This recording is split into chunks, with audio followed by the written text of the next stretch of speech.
I can hear the demons call when they do what they do. And now I feel like taking off, find a place with a view. The pain is never gonna stop if it's controlling you. I know that time can heal it all, I just gotta get through. I just gotta get through, I just gotta get through. Cause I feel like taking off, find a place with a view. The pain is never gonna stop if it's controlling you. I know that time can heal it all, I just gotta get through.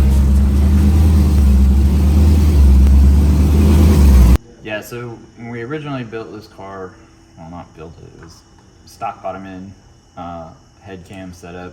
It was our stage 3 cam, the one we sell every day. We did the heads and all that stuff. I think we milled and flat cut, high ram, all that stuff. It made like 602 something, then we started messing around with some stuff. So the only thing I can find right now is this 591, 487 stuff. We had more than 6 runs, but the system's only showing, for some reason, that we only have 6 files. Yeah, we updated the system at some point, and we did lose a lot of files. Went from the WinPep 7 to the WinPep 8. And even though we've tried to bring all the files over and import them and stuff, they just haven't. So anyway, that's where we're gonna start today. So now it's got drop-ins, a larger cam, all that stuff. Still the same heads as far as I know. Still the same manifold, right? We just changed the lid from what it was. That was still something. Okay. Yeah. All right. Upgraded injectors. Yeah. So so now I have bigger injectors, we're in speed density and all that stuff. We can kind of walk through and talk to it on the card. So, with the stage 3 stuff that we had on there before, at 4,040 pounds, car, it went what did you say it was, 998? 998. 998 at 136, 135. Okay, at 135 at Rockingham. I don't remember the DA, but I don't remember it being spectacular that day. So it's the only vert in the 9s at all that I know of, and we just did it with a standard head cam package. Made some changes. Let's see what we can get out of it today. Steve made his own lid and this was like the original, we called it the guppy, but we were for sure the first ones to start cutting out this bit of the high ram. Now guys are just welding that down and making it a solid piece. We weren't really into making that whole thing a solid piece. So Steve went back through, welded on a flange, and made it where the whole thing's still removable. We're real particular when we put the manifolds on. We always do lower first, chase the bolts to make sure everything lines up as best as it can, and then we put the top on.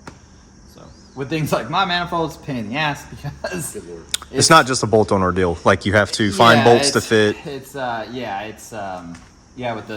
don't even know, what did we end up calling that thing? Just a double throttle body. Yeah, just a double throttle body one. The Minion or whatever people like to say it looks like. Yeah. But, getting that sucker on there afterwards is hateful. But it, Cussing helps process. lots of. Lots Made up words. Yeah, I make stuff up. Like, that's when the anger sharks are swimming. They don't even let your tongue work properly, and you're just blurting out, you're speaking in tongues.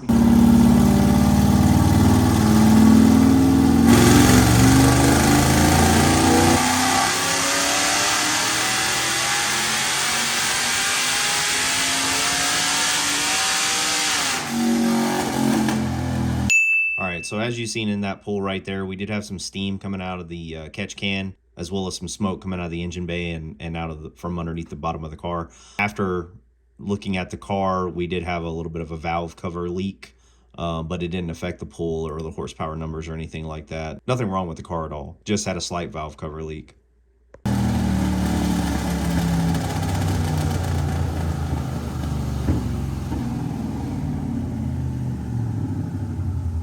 What we ended up doing is we basically put an M5 mix in the car, I guess you could say. We didn't know if we were gonna have enough fuel to run full M5, so we cut it like with a 4-to-1 mix. No nitro or anything like that. We just cut it with fuel, regular old fuel.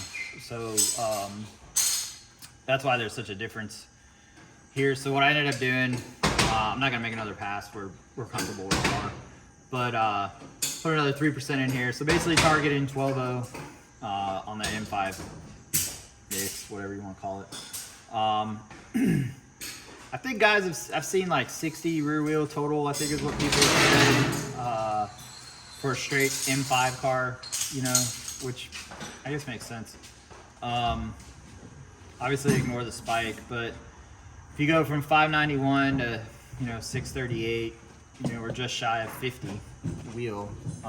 Probably could have leaned on it a little bit harder, but like I said, this thing's, you know, it's not going to do us a whole lot of good, just because we'd just be trying to make a number, which whatever, I don't really care about that. But you know, with it being in speed density and the way that the whole front is and all that stuff, like, we just care about it going down the track, really. So and that's what the problem's been. Just had to get hands on it and get it, you know, going again. So you know, some spots in here were, you know, quite a bit higher, you know, 369 to 625 or whatever. But yeah, I wish the stupid thing didn't spike, but anyway.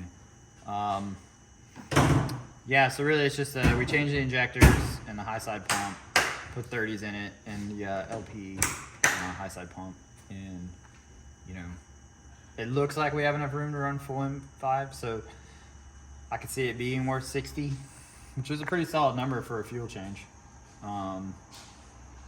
So for our customers that are listening, if they wanted to run full M5, what kind of fuel system is that going to take? So in this car, you know, we've got a 38% fuel load, low side aux. This is a convertible, so I don't think we were able to change the in-tank pump. 30% over injectors and the LP high side 12 millimeter big bore pump. Got it. So you're talking like, it's a commitment, man. If you're if you're an NA guy wanting to run M5, you're gonna be like a $6,000 fuel investment, probably somewhere in that range when you're said and done. If you're NA and you're out of Schlitz and fuel's the only place to go, you know, I mean, you gotta do what you gotta do. Especially, you know, in the streets where everybody's cheating anyway. So, you know, I know there's one company that basically everything they have is, you know, on M5 or an M5 nitro mix. That's like the final step would be an M5 nitro mix. So full M5 plus, you know, 17 to 20% nitro. You're probably in the 70 to 100 rear wheel range, I would guess. So yeah, so basically we just gotta go old school.